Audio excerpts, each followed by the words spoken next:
Yeah, there we go. It timed itself out. All right, so we're getting some signal here. Now let's see if I can hear it. Should be Patriot.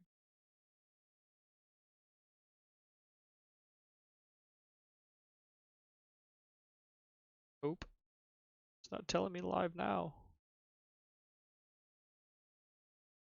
Boy, it says live now on the computer, not on my phone. Maybe it's taking a minute for the phone app.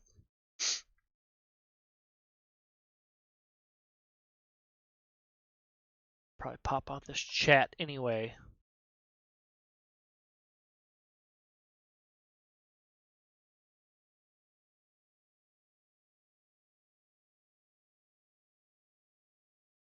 Hi, Speedy. Can you hear me? Do I have sound today?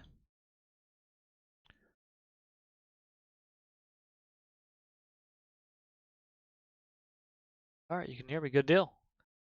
We're gonna roll the intro then.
Hey, I can pin things again. Look at there. Fantastic. And I think we started with sound today. Holy shit. All right. Thanks, Speedy, for being here again this week. You are fantastic. Best chat moderator on Twitch, I think. He also does for Cowbell Cody's art stream, which is fantastic. I don't know if you guys have checked out more Cowbell Cody, but live art on Twitch. He's trying to get up to do 3 shows a week. Every single one of them is a full painting from blank canvas to finish, and it's amazing. So check that out. Elbows, what up, first time chatter? Thanks for checking in. Hope you enjoy the show. This is episode 24. Man, we are moving on. 4 already. Well, I am working on adding some more to our intro video. I'd like to add back the veteran spotlight portions, and I have to add a couple of our heroes as well. The veteran spotlights, I don't have enough. All I have is the original 6 or 8 or whatever we have. So if you guys are veterans or no veterans, man, reach out. All I need is a 30-second video. I just want regular old dudes who never got to be on CNN or nothing like that. Just send a message to your people like you, to your other regular Joes, man. Tell them about yourself and whatever. So, what did I do this week? Well, first of all, we didn't stream Monday. We've changed our streams back to Friday, which is I think where we started, or we started on Sunday and went to Friday, and I don't remember. I know we had them on Friday. Yeah, we started on Sunday, went to Friday, and then had to bump it to Mondays. But I think we're going back to Fridays, kind of permanently. I hope so. We forewent Monday's show for a Friday show, and I worked 15 hours. I was hungover as all get out. I worked 19 hours on Tuesday. Got home after 2 a.m. So I went straight to bed, slept like noon on Wednesday. It was not conducive to farming, anyways. The dentist yesterday, I had a double root canal on my back 2 molars. And I was in the chair for over 4 hours, and it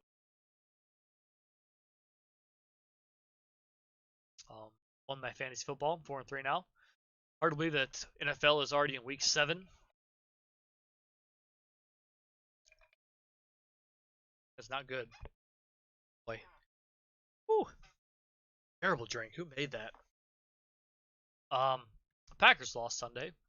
Not really sure about anybody else. I could look them all up and recite them, but if you care about football, you probably already know all of that by the show.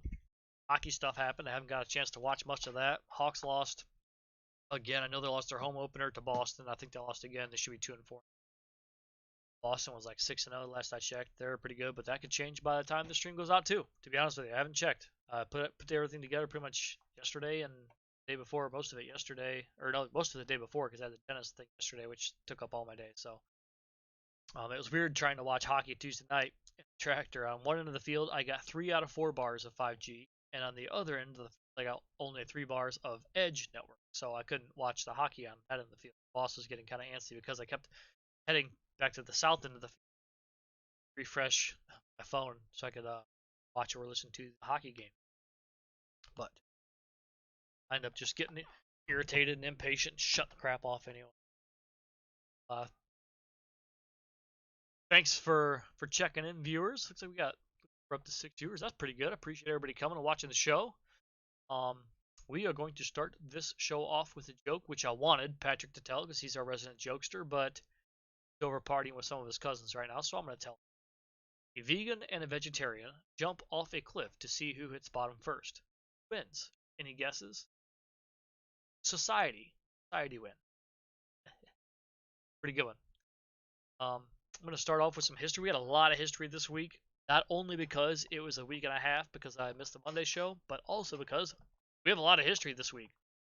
A lot of shit happened apparently in our country in late October, so we're going to start on it, and we might have to take a break or 2 breaks. This should be a couple hours. I hope a couple hours show today. I got lots of stuff after history to talk about too. So hoping to put on a good one. Bear with me, stay with me. If you got any questions, any input, please reach out and chat. Love to have an interactive chat. We've got a chat moderator in this, so if you type something I'm not seeing it, Speedy's our moderator. He can reach out to me and say, "Hey, dummy, you got some people asking questions or whatever." Please have some input. If you got any, like I said, anything to say, any questions, anything you want me to talk about, let's get it. This week in history, October 17th, 1777, during the American Revolutionary War, British General John Burgoyne and his entire army of 5,700 surrendered to American General Horatio Gates after the Battle of Saratoga, the first big American. October 19th, 1781. As their band played The World Turned Upside Down, the British Army marched out in formation and surrendered to the Americans at Yorktown. More than 7,000 British and Hessian troops led by British General Lord Cornwallis surrendered to General George Washington. The war between Britain and its American colonies effectively ended. The peace treaty was signed in Paris on September 3rd, 1780. October 27th, 1787, the first of 85 Federalist papers appeared in print in a New York City newspaper. The essays argued for adoption of the U.S. Constitution. They were written by Alexander Hamilton, James Madison, and John Jay.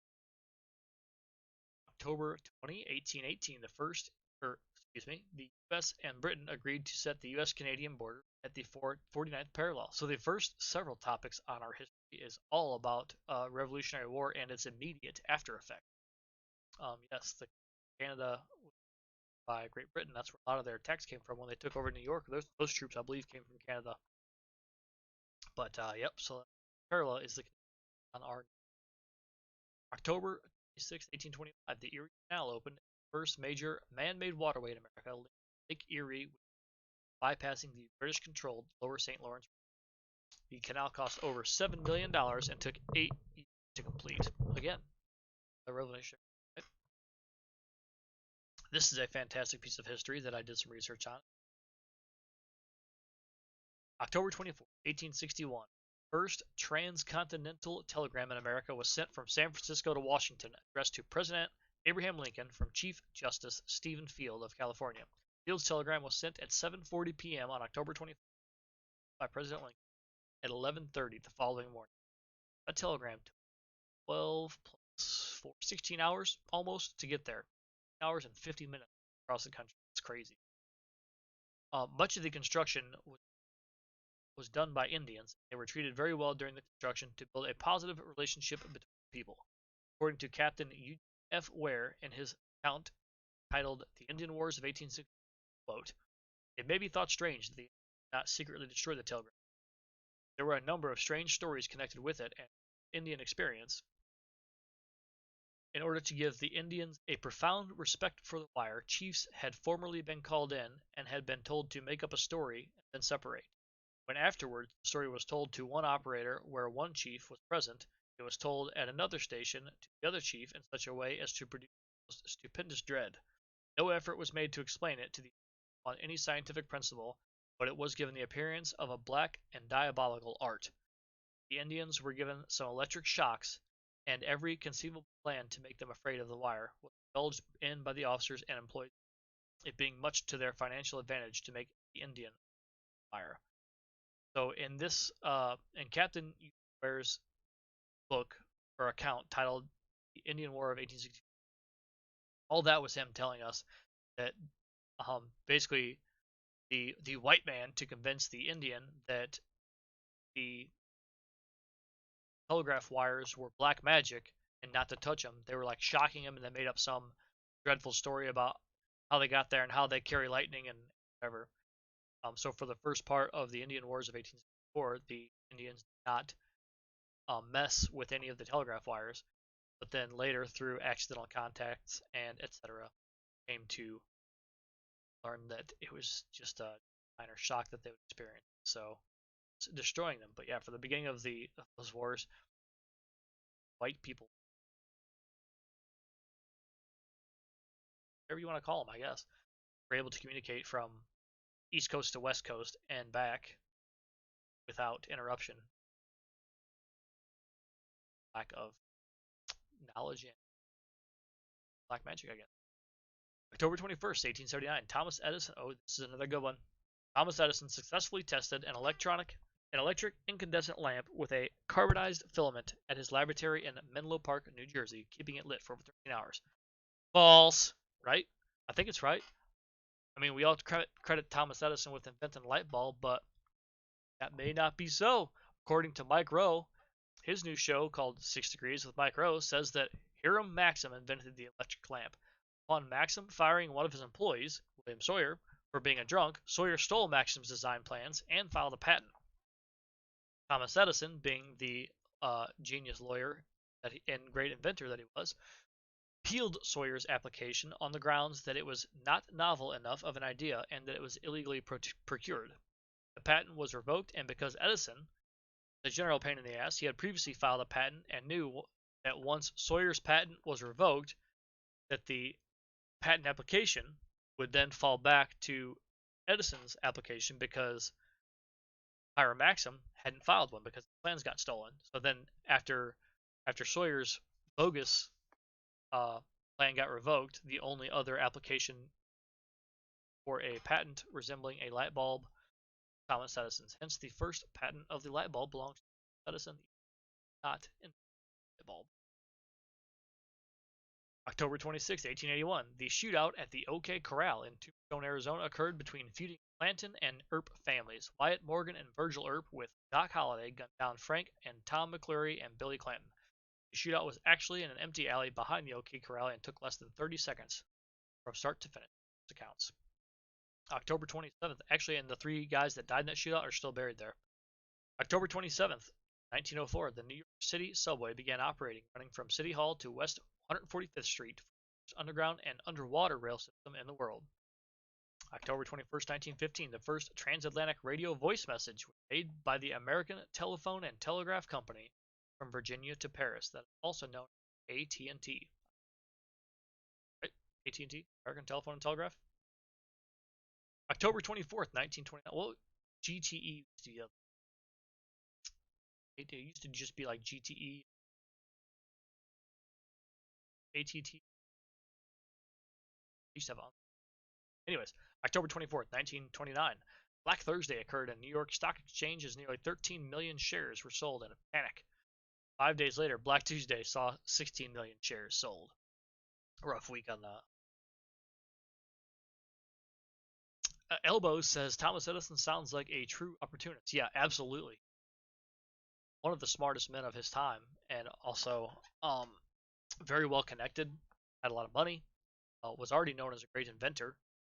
So whenever he filed a patent for the light bulb, knowing that it would default to his patent, that was absolutely a planned move. So Hiram Maxim, a little history behind Hiram Maxim, look him up. He actually started his inventing path with a mousetrap, which was an automatic mousetrap operating on a lever system.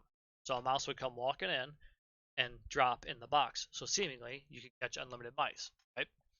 Well, no one wanted to buy that, so he didn't make any money off of it. So then he invented the fire suppression system, the exact same one that you see in all of the buildings that we work and live in, not live in, I guess, work in these days, where a pipe is running to a little red stick with a thing on the end of it that when that stick melts from fire, psh, it sprays water, right? He invented that. Also, didn't ever monetize it. Let the patent lapse so anybody could make it and put it in their buildings. So he was a very good inventor in his day. So whenever he came up with the light bulb, he ended up firing the guy for being a drunk, and the guy stole the plans. So to make money, he took the automatic mousetrap idea and invented yet another fantastic invention: the automatic firing gun, machine gun, and it used the same lever mechanism that the mousetrap fire bullets. So instead of having a mouse fall on that lever and having it reset with the spring, turned it sideways and had a bullet, which then recoiled, right, and automatically cycled itself. America's army did not want to purchase any of that, and so he sold it to Germany and became the Maxim gun, which was accountable for thousands and thousands of deaths in World War One. So yeah, everything came full circle in a bad way, but it came full circle. Let's see here. Scroll down. I didn't. October 24th, 1931, Chicago gangster Al Capone was sentenced to 11 years in jail for federal income tax evasion. In 1934, he was transferred to Alcatraz prison near San Francisco. He was paroled in 1939, suffering from syphilis. He retired to his mansion in Miami Beach, where he died in 1907. October 23rd, 1940, British General Bernard Montgomery launched a major offensive in Rommel, El Alamein, Egypt. October 17th, 5th. So this kind of encompasses basically the whole week. The Battle of Leyte Gulf, the largest naval battle in history, took place off the Philippine Islands, War II in the Pacific. The battle involved 216 U.S. warships and 64 Japanese ships and resulted in the destruction of the Japanese Navy, including the Japanese battleship Musashi, the largest ever built.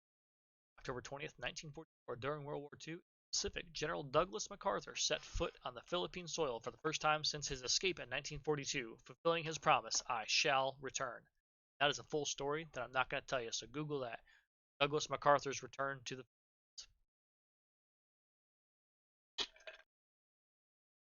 Golly, that's terrible. October 21st, 1944, during World War II in Europe, American troops captured Aachen in West Germany, and after a week of hard fighting, it was the first large German city taken by the Allies. October 18th, 1945, the Nuremberg War Crimes Trial began with indictments against 24 former Nazi leaders, including Hermann Göring and Albert Speer. The trial lasted 10 months, with the delivery of judgment completed October 1st, 6. 12 Nazis were sentenced to death by hanging, 3 to life in prison, 4 to lesser prison. Actually, we talked about this backwards because last episode we talked about the sentencing. So, because it was October 1st, obviously, here. But, yeah. October 24th, 1945, the United Nations was founded. So, days after we hung all these bastards, we founded the ideas on somebody, I guess. I mean, October 19th, 1960, the U.S. embargo of Cuba began as the State Department prohibited shipment of all goods except medicine and food. I never truly understood this embargo. The way we were taught it in school was it was on the basis that Cuba was a communist nation, right? But for my whole life, I watched as communist China took over the world market with cheap products. As far as I know, we never boycotted China or even Russia after they were communist after 1960. Sure, I don't know. Probably even Germany either, right? Half of Germany remained communist. We had plenty of Cuban cigars overseas, though, or at least cigars with Cuban ribbon paper on them. Yeah, that was one of the big things. One of the big entertainment or whatever factors of going overseas, Kuwait, Iraq, Afghanistan, is that it's not American soil, so you can get Cuban cigars. Now I smoked a bunch of them. They just tasted like shit like any other cigar, I thought, but they had a Cubano wrapper on there, so maybe they're real, maybe they weren't. Not really sure. October 22nd, 1962, President John F. Kennedy appeared on television to Americans of the existence of Russian missiles in after the embargo was announced. Russians had missiles in Cuba. The president demanded their removal and announced a naval quarantine. 6 days later, the Russians announced they would remove them. The U.S. later removed them from Turkey. Oh, started it. October 21st, 1967, thousands of anti-war protesters stormed the Pentagon to rally against the Vietnam War in Washington, D.C. About 250 were shots were fired, but demonstrators were struck with nightsticks and a rifle butt stroke. October 20, 1973, the Saturday Night Massacre occurred during the Watergate scandal as President Richard M. Nixon fired Special Prosecutor Archibald Cox and Deputy Attorney General William Ruckelshaus. Attorney General Elliot Richardson signed a firestorm of protests erupted over the firings, leading to widespread Nixon. I believe Nixon stands today as the only president. I'll just shut up because it's like either to get impeached twice or to resign from office or something. That dude's pretty generally accepted as an asshole, I think. From October 22nd, 1979, the exiled Shah of Iran arrived in the United States for medical treatment. 1979, mind you, 2023. This is 44 years ago. The exiled Shah of Iran arrived in the United States for medical treatment. A few weeks later, Iranian militants seized the U.S. Embassy in Tehran and took 66 Americans hostage. They demanded the return of the Shah for trial. The U.S. refused. The Shah died of cancer in July of 1980, so 9 months later. The hostages were freed in January of 1981, which I'm assuming the hostages would be the U.S. hostages freed in January of 1981, so 6 months later again. It's amazing that the hostages were released without violence. I wonder how this would turn out with our administration today. It would turn out shit because we just gave 5 Iranians back. And then Of course, Iran funds pretty much all terrorism. I see it. Most of it can be tracked back to or through Iran. October 26th, 1881. I feel like this is a little bit out of order. The shootout at the OK Corral. Yeah. Oh, we did that. You know what I did is I had initially put it where 1981 goes, and then deleted it, or I didn't delete it. I thought I did. I copy paste. So that's fixed. October 23rd, 1983. A suicide bomber. Oh, this is the when I was writing this, it was the day after the 40th anniversary of this. October 23rd, 1983. A suicide bomber driving a truck loaded with 12,000 pounds of high explosives rammed into the barracks of the U.S. and French headquarters in Beirut, Lebanon, exploding it, killing 201 U.S. Marines, 58 French paratroopers. One of the largest non-nuclear bombings in history. Shortly past daybreak on the morning of October 20th, a Mercedes truck, concertina wire that surrounded the U.S. Marine barracks in Lebanon. The truck was loaded with explosives wrapped in compressed gas cannons. Inside of the four-story battalion landing team headquarters and barracks, colorfully known as Beirut Hilton, some 350 American troops slumbered. The truck crashed through the sandbags stacked in front of the barracks and came to a stop 13 outside of the lobby. The subsequent explosion killed, claimed the lives of 220 U.S. Marines, 18 sailors, and 3 soldiers. I'm going to go ahead and change that so it's right.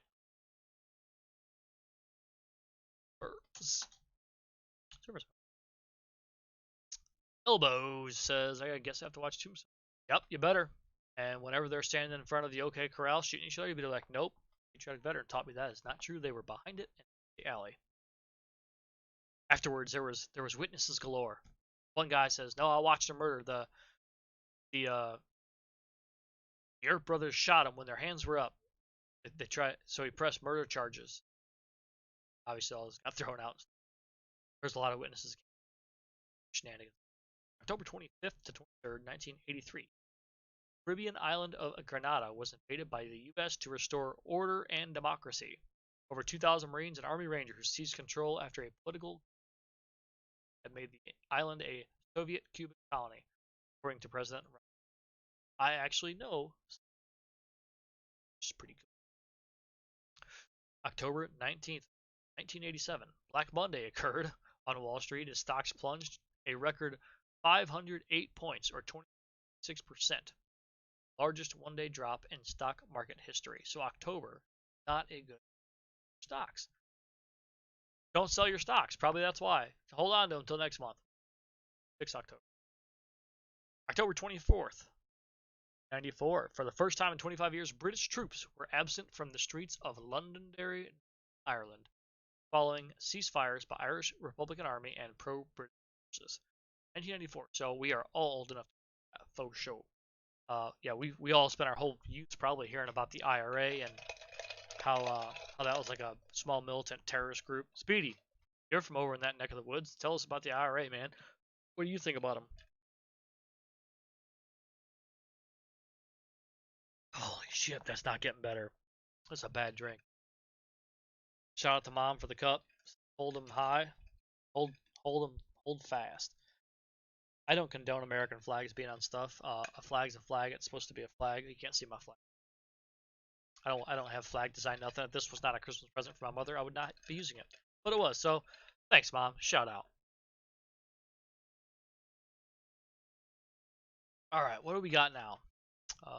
Just finished history. Now we're on to a few birthdays. Should be easy to do. Fantastic. Shady Discipline. Well, work off.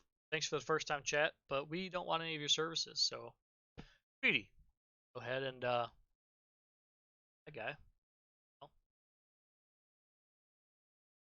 birthdays. October 5th. Artist Pablo Picasso was born in 1881. Malaga, Spain.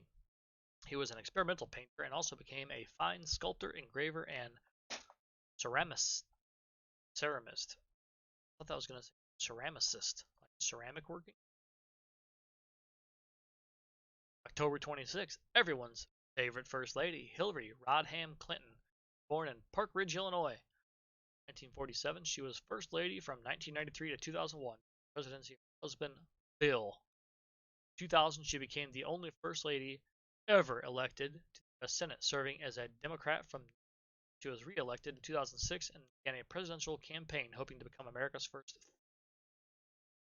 Lost the Democratic nomination to Barack Obama, who and appointed her secretary. So, what this one birthday should tell you is it's all a sham. They're all eloping and intercoursing, and it's a cesspool. So basically, if you're born in Illinois, you're going to be corrupt. That's the fact. We've got 3 governors in jail. Pritzker's fixing to be the 4th. She's corrupt as shit. Her husband was getting blowies from the intern in his office because she was out spending time with Barack Obama trying to get her little Senate seat looped up. Yeah, all a cesspool. All these guys. I better hope I never get president, which I'm not going to run, obviously. 7 votes. All 7 of you and me. But I'd kick them all. Oh, I'm sure. It's amazing they can find voter records from 1986 to prove that this or that, but they can't find a damn. They can find laptops that were on some 32nd floor of Trump's tower in Vegas in 1982, but they can't find a list from Epstein. Come on. Probably can't find Hunter Biden's laptop either. October 27th birthday, Theodore Roosevelt, born in 1958, is the 26th U.S. president, born in New York City. He succeeded to the presidency following the assassination of President Roosevelt. Served from September 14, 1901 to March 3, 1909. He is best remembered for stating, "Speak softly and carry a big stick." Yeah, I don't think he'd fit into it, but he is real brave. The White House having cross-dressing shows and drag shows, having drag shows and teaching our 8-year-olds how they can be a boy or a girl if they want to be. Probably just go back to Africa, hunt, stay there. All right, so we got a link here for upcoming events, veterans and first responders, and civilians too. So if you're a civilian, you have time to go help at one of these events, click that little linky there. Place you can type in like your city or your zip code or whatever. That tells you what events are in your area. And if you're a civilian, you can go help, volunteer at one of these events. And if you're a veteran or a first responder or whatever, you can go get some help at one of these, whether it be a free sandwich or some cookies, or golf outing, it could be a job fair, anything. VA.gov outreach events has all of them nationwide. No reason not to check it out. Also, VetTix has tons of events going on right now. If you'll look right there to my left, you'll see a VetTix poster. That is my QR code inside that VetTix poster. Yep, that one. So if you come up to that, it will take you to the VetTix website. If you're a veteran, you get free tickets. Simple as that. My QR code, we both get a little bonus off that. We get some extra chances of getting free tickets. Lottery system, so you get some tokens to draw on. But check that out. Above that is the QR code for the American Legion. Always good to check that out, see if you can support veterans in any ways. I believe that's the best way to support veterans, other than actually going to a veteran's house and supporting them. You're just going to blindly throw some money at something, that's the way to do it. So check out those 2 places. Upcoming events. Veterans spotlights. We need to get some veteran spotlights. I started the show off with this too. Please reach out to you are a veteran, or if you know a veteran, ask them. Submit a 30-second video, or a 60-second video. It really doesn't matter. I just want to get the faces of the regular Joes out there.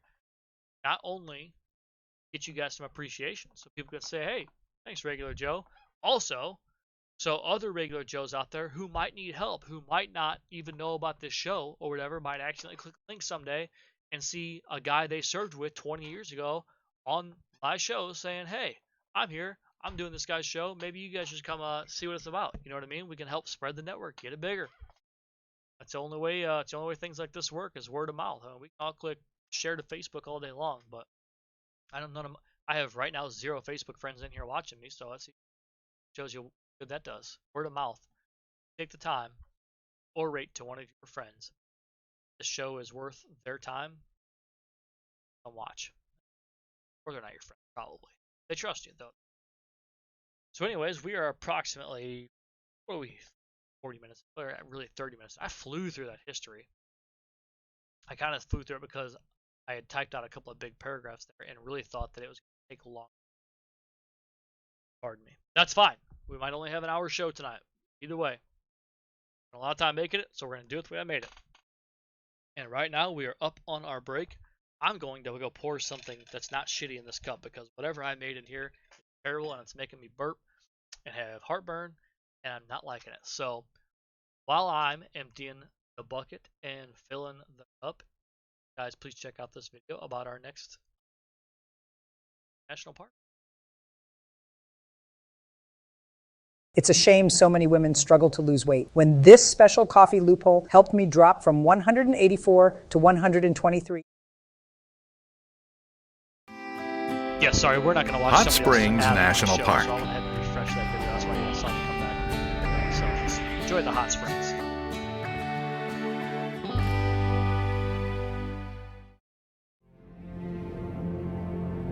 Scenic icons of the arid American West are the images conjured in the minds of most people when they hear the words National Park. Vast, primeval, unpopulated. But the smallest of our national parks lies at the heart of a bustling little Arkansas city.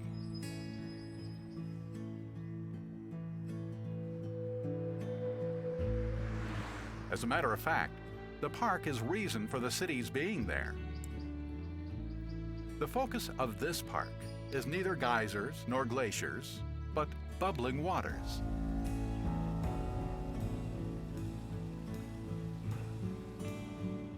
And you can reach it by taxi. It is Hot Springs National Park.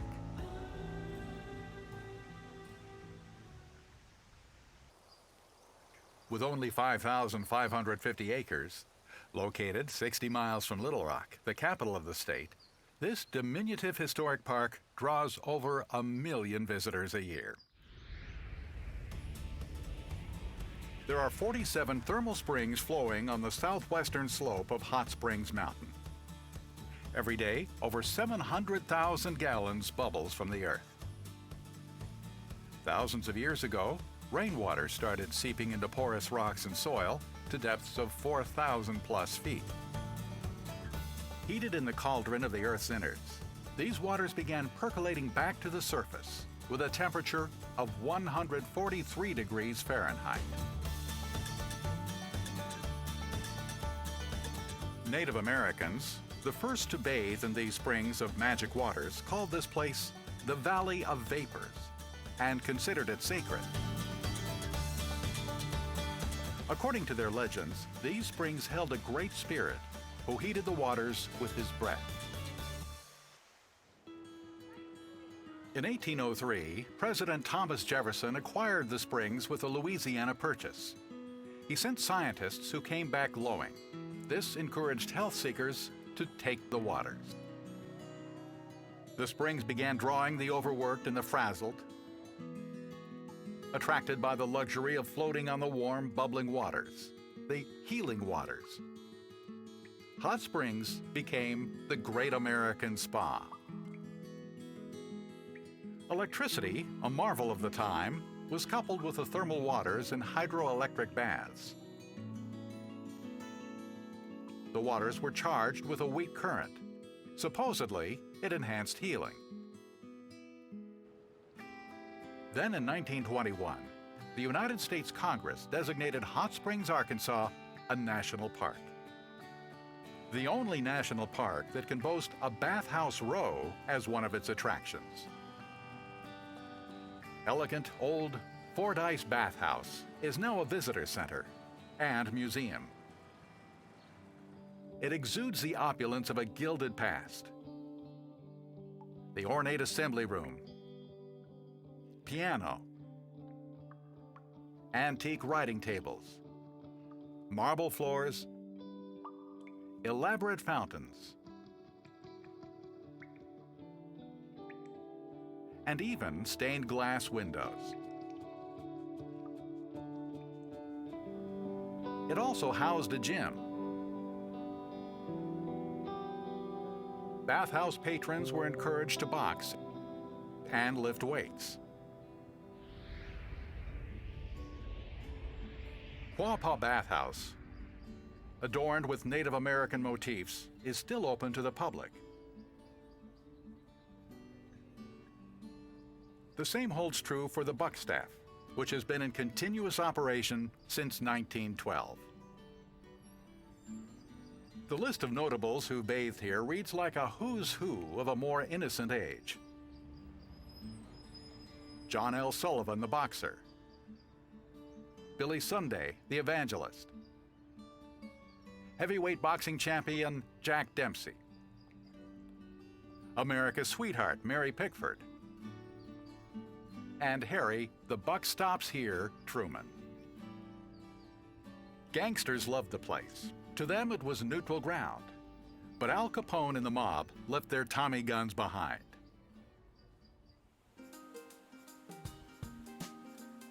Are the bubbling waters from these 47 springs the elixir of health and longevity they were once claimed to be?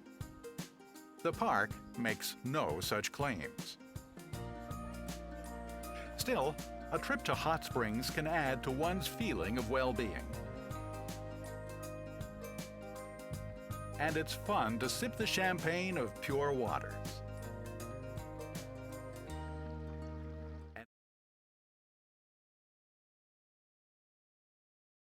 How about the hot springs? You want to go bottle up some hot spring water? I wonder if it's any good to drink. Well, people are collecting it, look like. It's a cool video. That came from Go Travel's YouTube at youtube.com/@GoTravel. Yeah, it's on the bottom of that link. Reminder, if you'd like to follow along with our show, as you can see in chat, there's a link on the top. Check it out. Got literally everything I'm talking about. I type all this shit out every single week, top to bottom, so I can follow along. Otherwise, I would get sidetracked. So I will read a little bit of the About section from the Hot Springs National Park's website at nationalparkservice. Whatever it is, org.com. Actually, this came from Wikipedia. It says credit Wikipedia. I always put the credits in there. Got to. Hot Springs National Park is an American national park in central Garland County, Arkansas, adjacent to the city of Hot Springs, which is the county seat, which we don't care about. Hot Springs Reservation was initially created by an act of the United States Congress on April 20th, 1832, to be preserved for future recreation. Established before the concept of a national park existed, it was the first time that land had been set aside by the federal government to preserve its use as an area for recreation.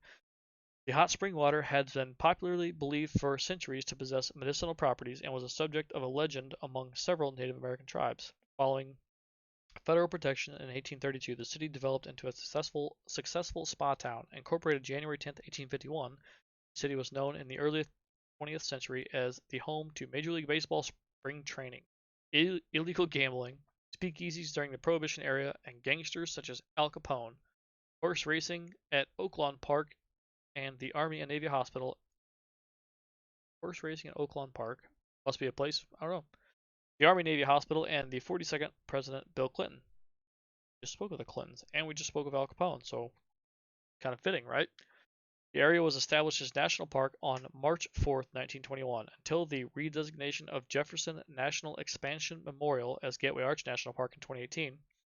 Hot Springs was the smallest national park by area in the United States. Since Hot Springs National Park is the oldest park maintained by the National Park Service, it was the first to receive its own U.S. quarter on April 2010 as part of the America the Beautiful Quarters coin series. Credit Wikipedia. Also, America the Beautiful is a national parks thing that veterans can get free national park stuff too. If you have any questions, reach out. You know what I need to do? I need to have a quick paste for when I say reach out. People know what to reach out to. Here we go. See if this will work. Copy. Paste. PatrioticVeteran@gmail.com is our email. Our Facebook page is there, and the Discord chat is there. So if you have any questions about anything, reach out. So, where am I? Oh, I know I said I'd do the national parks in order, but I was just able, like literally this week, to get or last, I think it was before last episode, to get a list from the National Park Service containing all of the sites under supervision. So we had a few to make up because Yellowstone was technically the first national park, but there's, as we talked about in the previous episodes, national military parks. The White House is a national area now. Like so, there's tons of other things that they date. They basically predated the National Park Service that we have to. So I think we're caught up. We might have some other ones to make up. I'm not sure, but we're getting damn close. So this week we do have some Constitution education. I'm gonna sit up. If you would like to learn more about the Constitution, there's a link you can follow. Document that's pinned top of the chat. Archives.gov, which is obviously our federal archives, our national archives, under our founding documents. So it says, quote, all legislative powers herein granted shall be vested in a Congress of the United States, which shall consist of a Senate and House of Representatives. That is Article 1, Section 1 of our Constitution. I think on episode like 6 or 5 or something, we started doing some Constitution education where we basically read through entire Article 1 of the Constitution, which is our basic formation of our government and how it works. It is relevant today because we are going to talk a little bit about a bill after this, very important to a lot of veterans. So, how do laws work? How does the process work? Got a pretty short, paraphrased version of what happens. Laws begin as ideas. First, a representative sponsors a bill.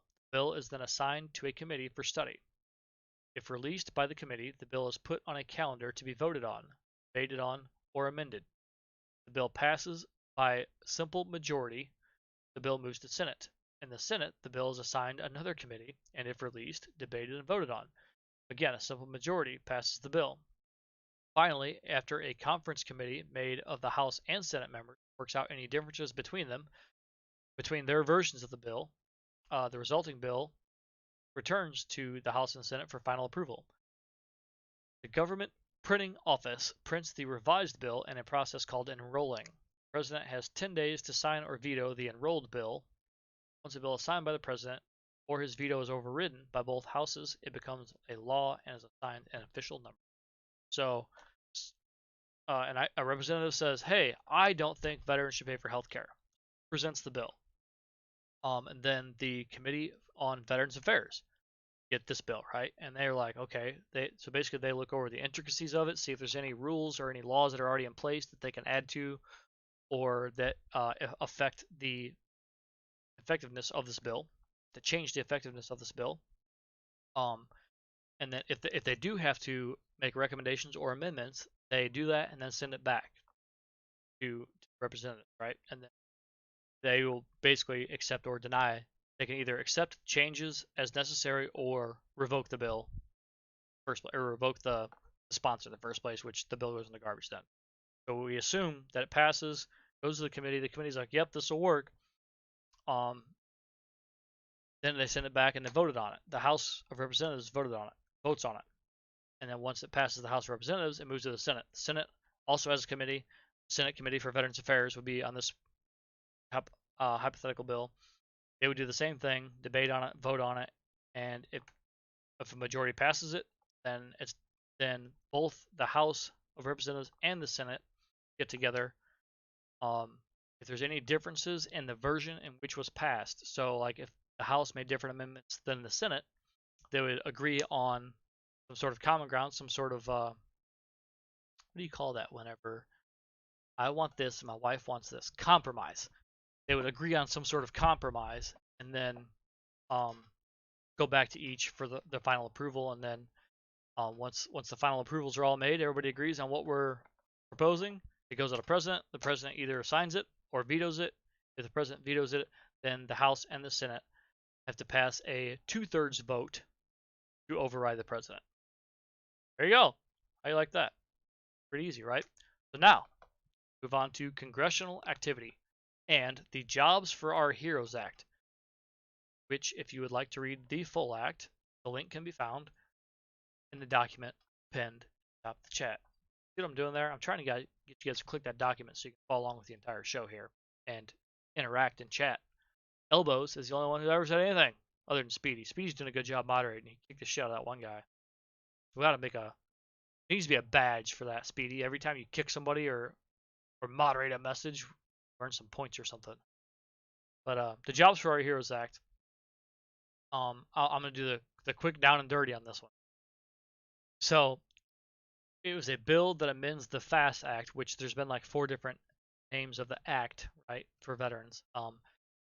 To require the medical professional who may perform a medical examination and provide a medical certificate for purposes of compliance with requirements for the operation of a veteran of a by a veteran of a commercial vehicle. You guys can't see me roll my eyes. I got sunglasses up.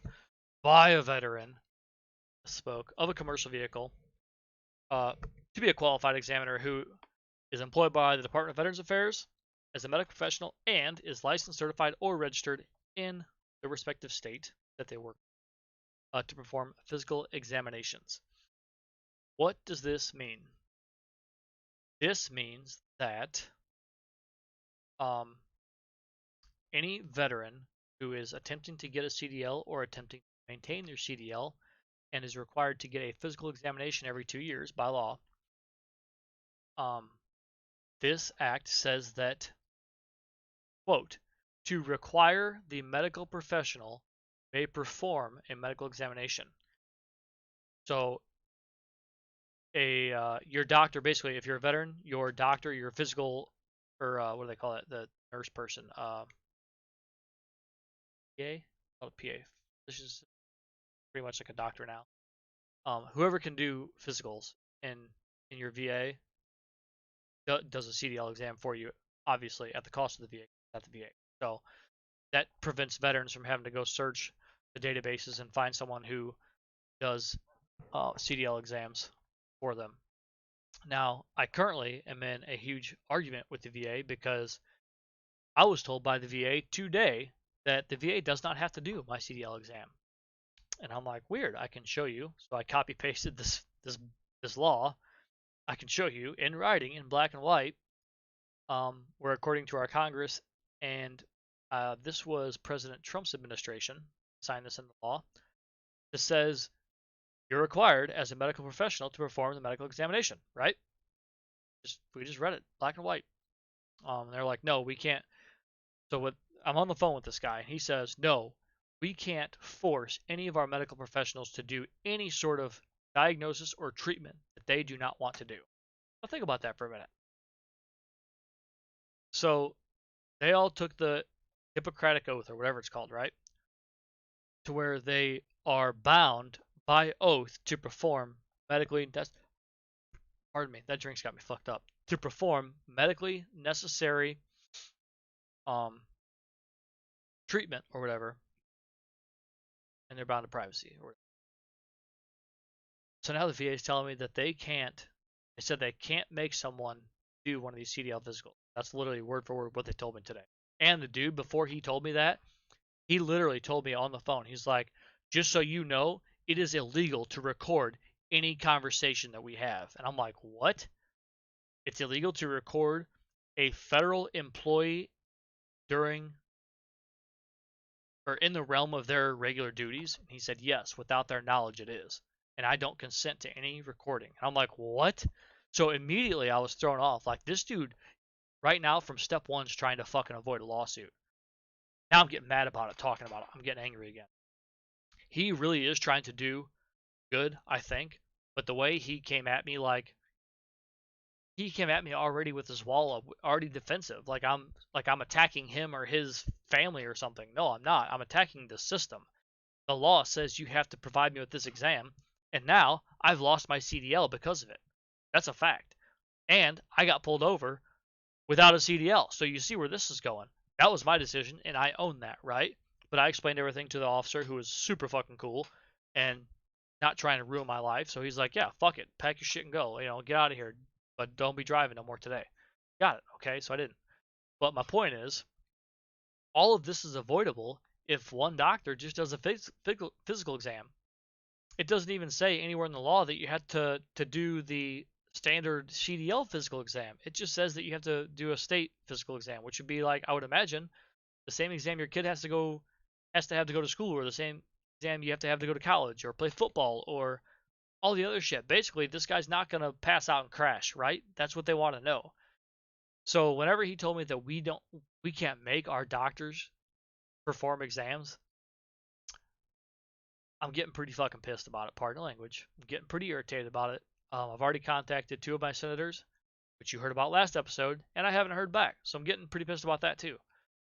Also, part of the Jobs for Heroes Act is commercial driver's license standards for former members of the armed forces or reserves to current members of the armed forces or reserves. This bill allows such covered individuals to have who have experience in driving vehicles similar to a commercial motor vehicle while serving the armed forces or reserves to apply for an exemption from all or a portion of federal commercial motor vehicle driving test requirements. Basically, if you drove big semi trucks in the army and you got discharged and you want drive big semi trucks in civilian world, they're saying, we got it. You already did it. You don't got to go take all the stupid tests that you have to take. So this bill really, as the Trump administration signed it, it made a ton of sense. 0% of it has been in place. It seems like 0 people of our VA who are responsible for doing these exams are abiding by it. They're refusing. So I'm gonna shake the tree, man. I always say, don't talk about it, be about it. I'm not just on this camera crying to you guys. I'm in contact with my representatives and with my senators trying to get this shit straight. So I said 2 senators earlier. I meant 1 representative. I apologize. 2 of my elected officials. I'll talk about some more sickening shit. Lawmakers will start informal work on the White House's $105 billion supplemental for Ukraine and Israel this week. But formal passage of any budget bill will likely drag on for weeks as leadership issues in the House continue to snarl all legislative business. So they still haven't agreed upon a Speaker of the House, which the Speaker has to be present to vote on any bill. Why are we sending another $105 billion? That's insane to me. I wish I remembered. I wonder if I did. I put it in. I talked on episode 20 about the cost of the money we're sending to Ukraine and what we could do with that money if it stayed here in the country. Yep, I did. Okay. So I'm going to talk about that later. I'm not going to cover it right now. Just remember that. Whenever we're later in the show, remember that I'm talking about our government right now. Guys we pay with tax dollars are sitting around our office arguing about money, tax dollars, that they're going to send to some other place in the world. Hawaii's burning down. California burns down every 2.5 years. We got hundreds of thousands of homeless people, thousands of homeless veterans. I can't even get a CDL exam that costs $97. They can't even promise me reimbursement. But we're going to send $105 billion. I don't know, man. On Thursday, President Biden reviewed the plan in a national speech emphasizing the need for the United States to support both countries. The spending package has already met mixed reaction on Capitol Hill, with Senate Republicans saying they have concerns about the scope and focus of the money. Well, I also have some concerns. Why the hell are we sending money overseas still? A Taco Bell taco is $2. Diesel fuel is over $4 a gallon nationwide. How is the low to middle class going to survive? We're worried so much about sending our tax money elsewhere. If you think a single dollar that is being sent overseas isn't costing the taxpayer, you are a fool. It is either directly tax money, it's either directly coming from the tax money we pay in every year, or it is coming from some other source, whatever you want to call it, from infrastructure, from imports, exports, luxury taxes, whatever. Either way, if we're spending money from our import taxes, we tax China 13% on everything they bring to our country. That's tax money, but it's not paid by the American taxpayer, which is a different thing, right? If we're spending that 13, if we're spending that import tax money, sending it overseas, we could be not sending it overseas and taking that billions of dollars and putting it back into our treasury and alleviating some of the burden on the American taxpayer, right? Right. So either way, with every single dollar that we spend over there is costing the American taxpayer $1, dollar for dollar. There's no justification that fits other than that one. I'll be damned if I'm talking so much my damn jaw hurts. Probably didn't help. I had a bunch of teeth messed with yesterday. I had my damn jaw cranked open for over 4 hours.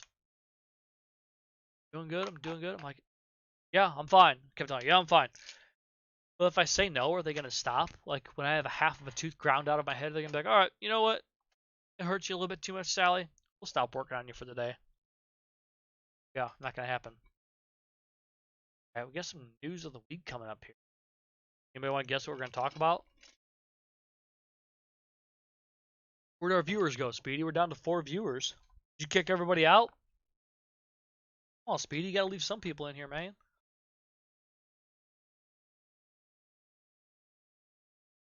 Take a couple hits off this vape real quick. Almost quit this. Quit smoking, quit chewing.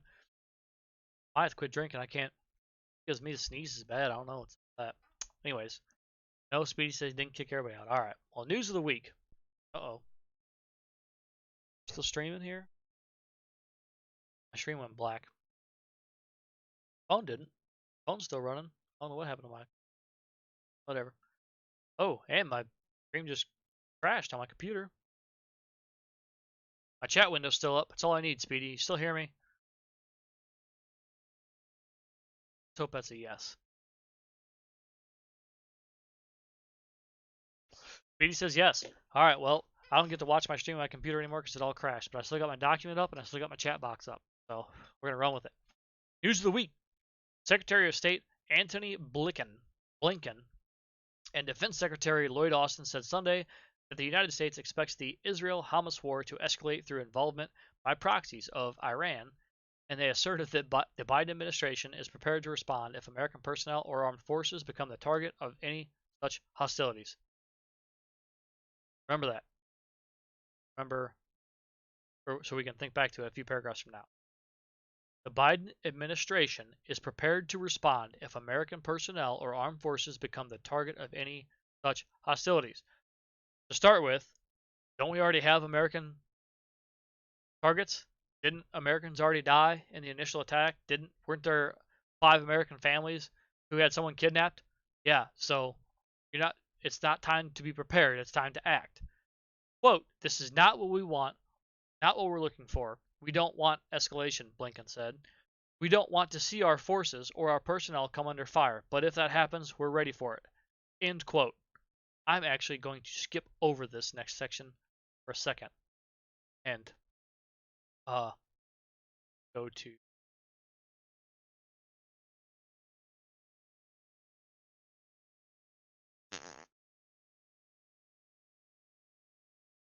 they attacked the rocket attacks on what up, American Pride? They just sent rockets to Baghdad International Airport, which pretty much any American troop that served in Iraq has been to Baghdad International Airport, BIOP.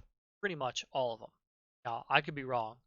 I'm sure there's a lot of special forces and rangers that flew into other places, but whenever they were flying in all the battalions of soldiers in and out, that's where it's from.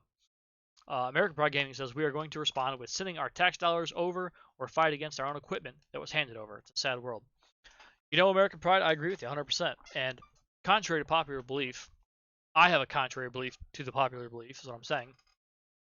The equipment we handed over, a lot of people think the stuff that we left in Afghanistan, whenever we bolted out of there with people hanging off planes and shit, was a bad idea. Well, first of all, we have given everybody M4s and M16s for the past 50 years, so that's not new. Everybody can shoot our guns. Everybody has our ammo. That's a non-argument, my point. we arm everyone. But as far as leaving all the equipment over there, I'm sure you remember how shitty our Humvees got, how shitty our Strikers got, and all that stuff. Like, we didn't leave them top tier quality. We weren't leaving them M1 Abrams tanks right off the factory line. Like, we left them a bunch of junk with no radios, no air conditioning, bolt-on armor, and thirsty for diesel fuel and can't burn that junk they burn over there. So, yes, while we are going to be fighting against a lot of our own stuff, wouldn't you rather have it that way? We already know the weaknesses. We already know that the bottom of every single Humvee ever made is soft. That's where we're going to penetrate it, right? And the top, for that matter, the roof. I mean, how many roofs did you see folded back? I've seen plenty. Um, I done scrolled back on accident. All right, yep, there's Mr. Blinken. So, if the Americans get attacked, we're ready for what they say. We're gonna come back to that whenever I find where the troops in Baghdad got it. So, next topic of the week: the United States renewed a warning Monday that it would defend the Philippines in case of an armed attack under a 1951 treaty after a Chinese ship blocked and collided with two Filipino vessels off a contested shoal in the South China Sea. Philippine diplomats summoned a Chinese embassy official in Manila on Monday for a strongly worded protest following Sunday's collisions off the second Thomas Shoal.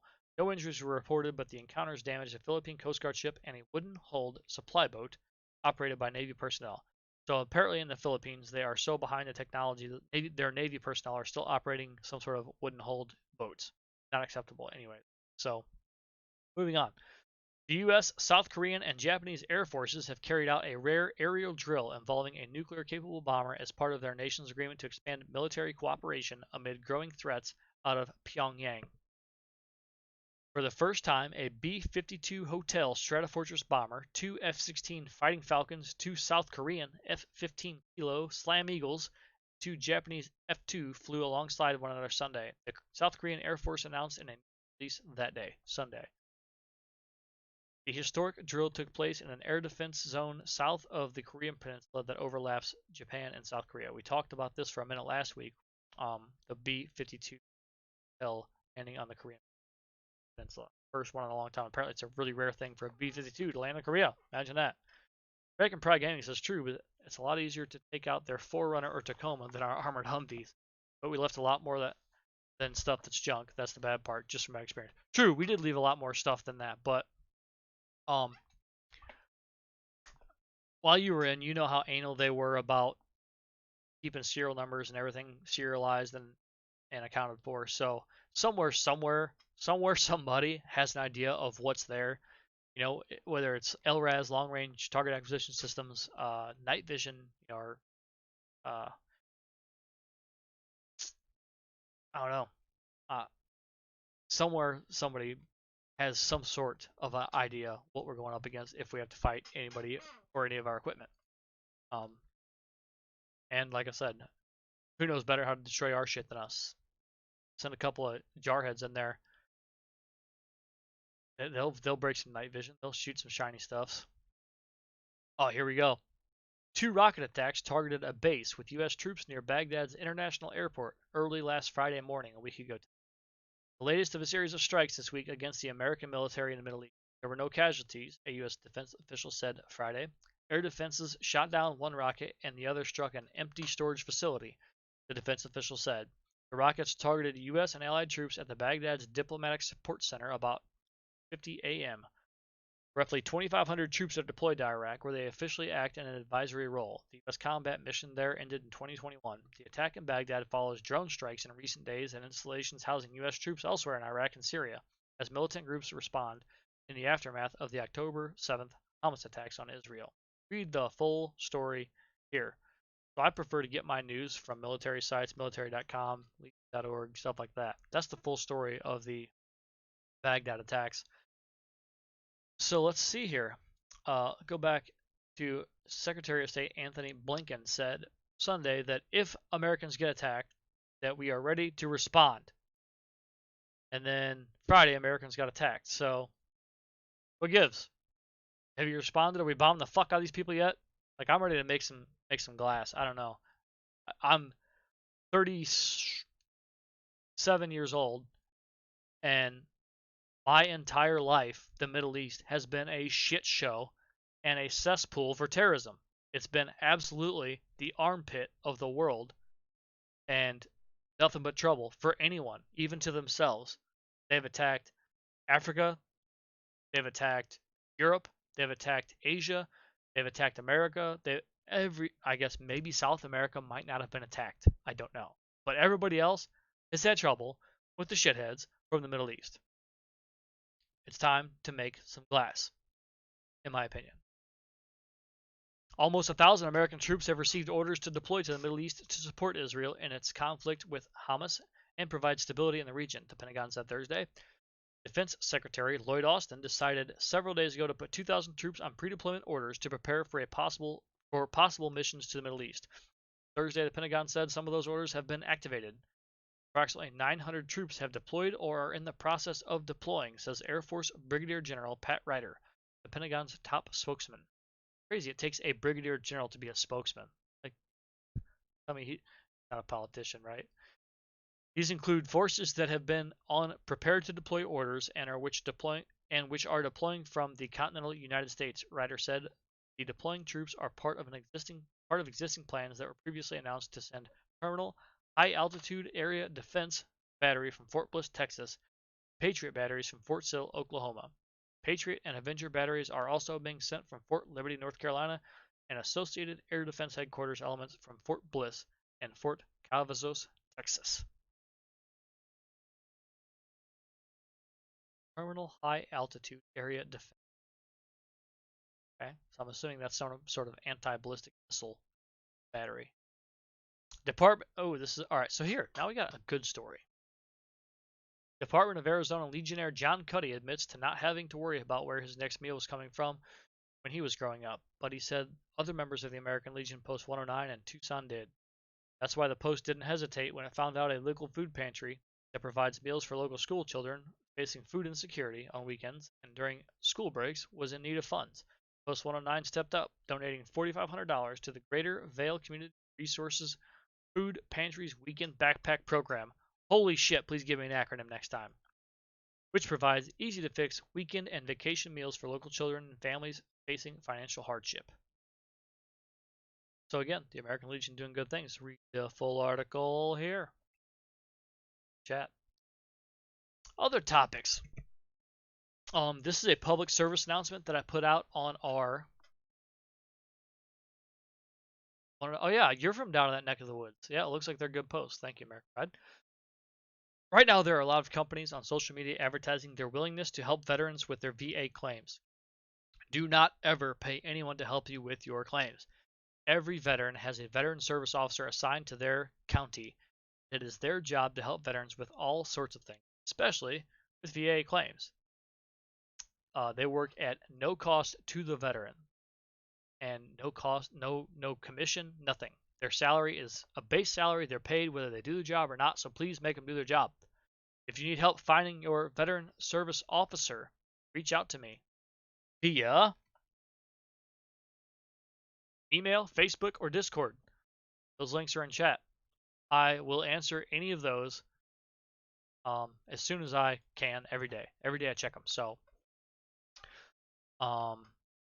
retired military service members and disabled veterans will see a smaller cost of living increase in their benefits payments in January due to slowing inflation across the United States, federal officials said. Imagine that. The government said inflation ain't as bad. We're not going to pay you so much. The Social Security Administration said its annual benefits increase, which occurs at the start of each year and is formally known as the Cost of Living Adjustment, or COLA, will be 3.2% for 2024. The Federal Retirement and Disability System paid benefits to veterans are required by law to make the cost of living increases at the same. So if you are a retired or disabled veteran, your cost of living 3.2% for 2020. More than 2/3 of active duty service members are within the overweight or obese ranges of body mass index, according to a report by the American Security Project. American Security Project, look them up. They're a little bit left-wingy, but I guess who better to get information from than someone you might not agree with, right? Defense Department data shows that the obesity rate calculated using a person's age, height, and weight has more than doubled over the past decade, from 10% roughly to roughly 21%. So in 2013, the amount of soldiers that were considered obese or overweight was 10%. Now it's 21%. At the same time, more than half of young Americans now qualify as obese, and obesity is the number one disqualifier for recruiting prospects.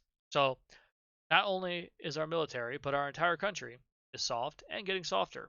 What do they expect? I spoke on this last week, and I didn't. And this exact topic was on the radio Tuesday, 1 week and 1 day after I spoke about it. That makes me think that I am doing something right.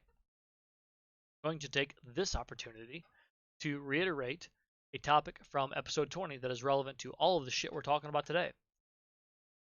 These previous topics bring up the case for U.S. involvement on the world stage. Just 20% of Americans favor engagement overseas. Nearly 42% favor greater isolationism.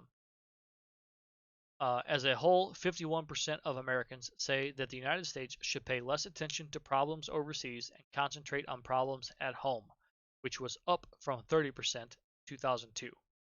President Joe Biden has made efforts to reverse the drift towards disengagement, arguing that America should defend democracy around the world and stand in solidarity with those beyond our shores who seek freedom and dignity, and champion liberty and democracy, and rally the free world. I don't know how they got 4 quotes out of him without a bunch of jumbled shit, because that dude can't say 4 things in a row to save his life.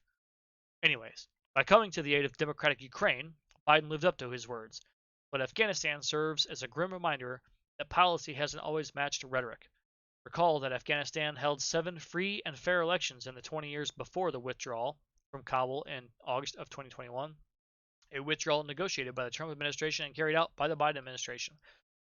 But again, this was a reflection of the national mood. In the spring of 2021, 69% of Americans supported completely pulling out of Afghanistan and leaving its flawed and feeble democracy to fend for itself. Personal opinion time. I'm game for America being the world's police, the world's liberators, and the army of democracy, but not at the cost to the U.S. taxpayer. If you want freedom, we will come fight for you, but you've got to foot the bill no matter the cost. No cost is higher than the U.S. veteran pays. What I mean by that is not that America will be mercenaries, but if Israel needs help, let's go help Israel. If they're an ally of ours, let's be allied with them.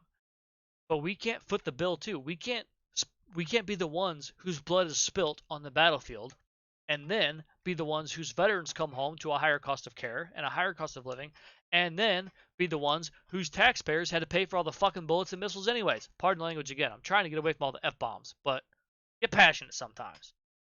We can't be paying all the tabs on everything. We can't spill blood and fork up the money. It doesn't make sense to be the ones killed and be the ones paying for it. That shit has got to stop. So, on to our previous talk about sending $106 billion to Ukraine and Israel. 2022 saw 113 billion US tax dollars given to Ukraine alone. The 2023 budget shows $60.4 billion requested, which won't include any emergency or disaster funds like the money that goes to Ukraine. 2022's figures alone could send over 2.8 million Americans to 4 years of college at a reputable school such as Purdue, University of Central Florida, or Arizona State, and hundreds more. Now, these are all figures I have done on my own. I have, on my own, looked up the in-state tuition rates for Purdue, Indiana, Central Florida, pardon me, I gotta sneeze, and Arizona State. The money we sent to Ukraine in 2022 would pay for 2.8 million Americans 4 years of tuition to any of those schools. That is insane. And now we're going to send another 106 billion. So that's about 2.7 million more college degrees we could hand out. It's 18K. So my figures were $10,000 per year on average. 18K for two semesters is a year, right? So you're paying 18 grand a year, or you're billed at 18 grand a year, and this is for your standard 4 years. You're not in graduate school.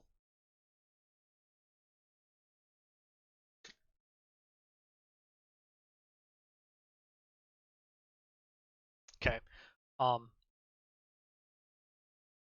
that's different than the figures I've got, and I don't know what the figures I've got. They don't include lodging, meals, books, nothing like that. Straight up in-state tuition alone was they guessed ASU guessed an average of 10,000 a year campus wide. So also the price might change for programming. You might be going to a more expensive program. I don't know the ins and outs of it. That's the figure they came up with, Arizona State.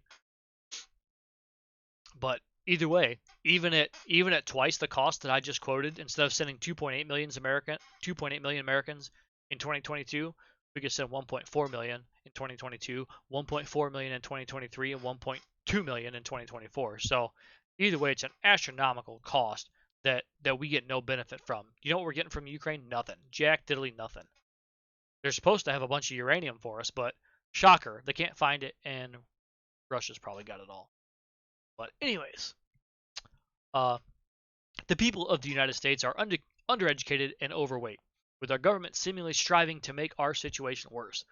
We need to pressure our politicians to publish their spending records and push for less erroneous spending. I can't be the only one that thinks an election shouldn't cost $10 billion. If you want to check out the Congressional Budget Office's reports, where they will tell you that our last presidential election cost $10 billion, check out that link.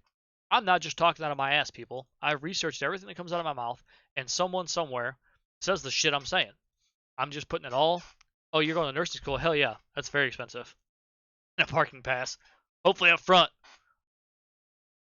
I made a funny post. We're not friends on Facebook, but I made a funny post on Facebook. I went to Tractor Supply Company. Yeah, because I'm a farmer in the middle of nowhere, right? True. And so like, if this is the building, Tractor Supply, this is front row where they've got like all the mowers and canoes and horse troughs and stuff. You pull in the parking lot over here, and the veterans parking is right here. So on the front row, but at the very, very end of the property. Well, guess where the first row of non-handicap parking is? Right here in front of the door, facing the door. Literally, the handicaps are over here, the veterans are over here, and everybody else is right here. It's 20% closer, or 20. It's 20% of the walk for regular parking than it is for veteran and handicap parking.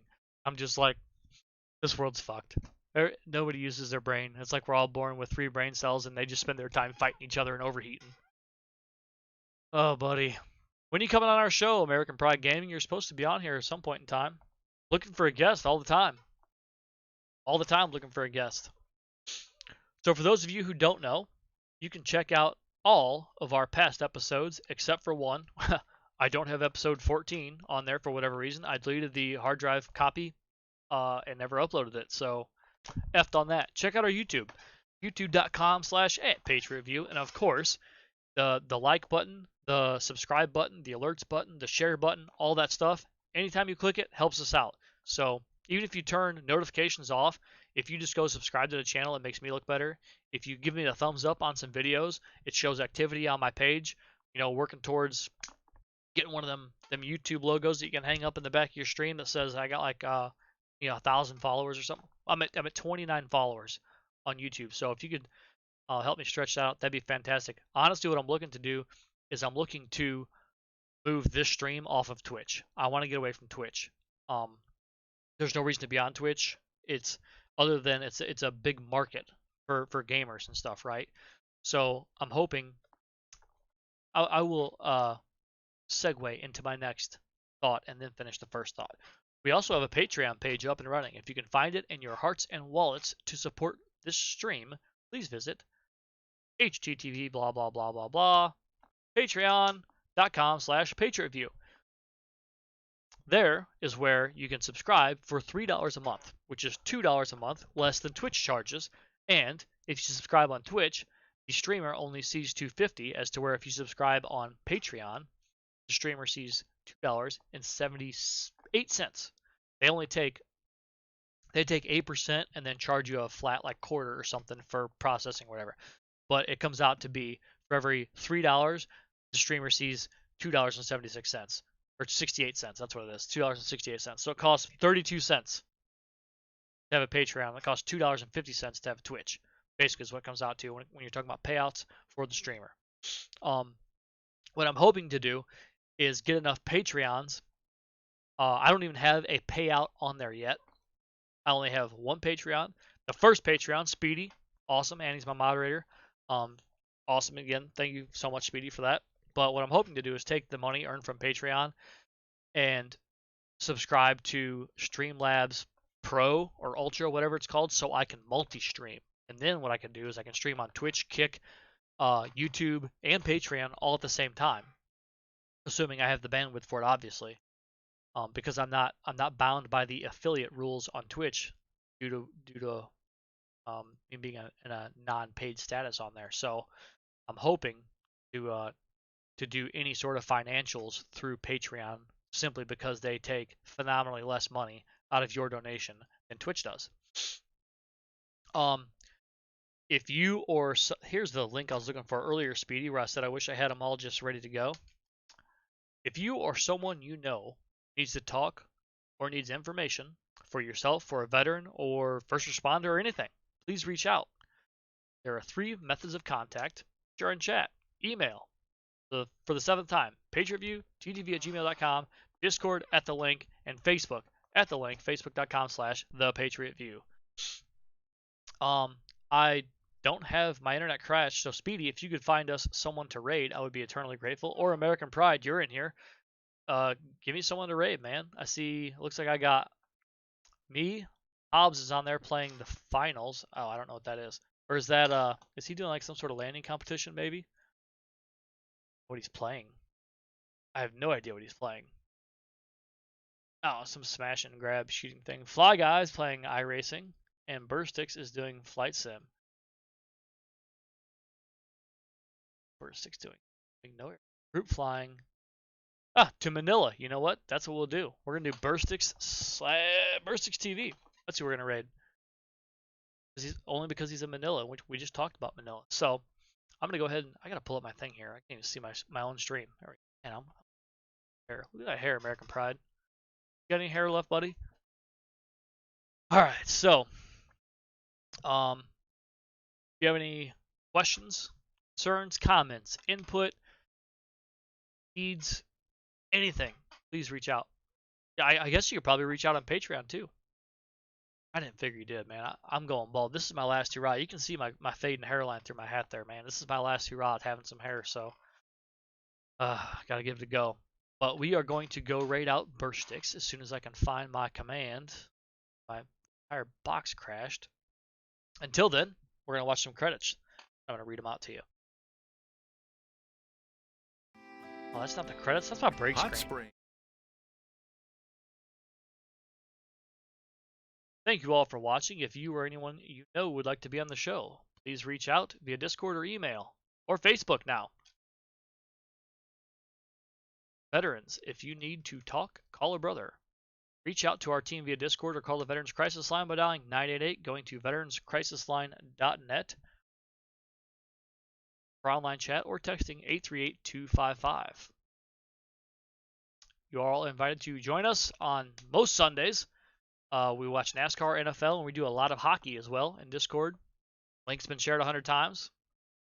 My hair grows on my chin. Yeah, I seen your big old beard. That's nice. I'm trying to grow one.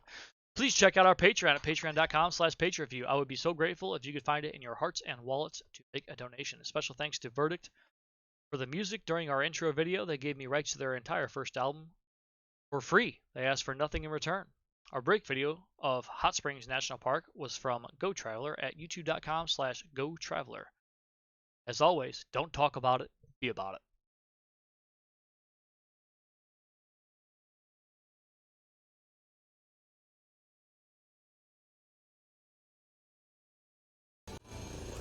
Hello.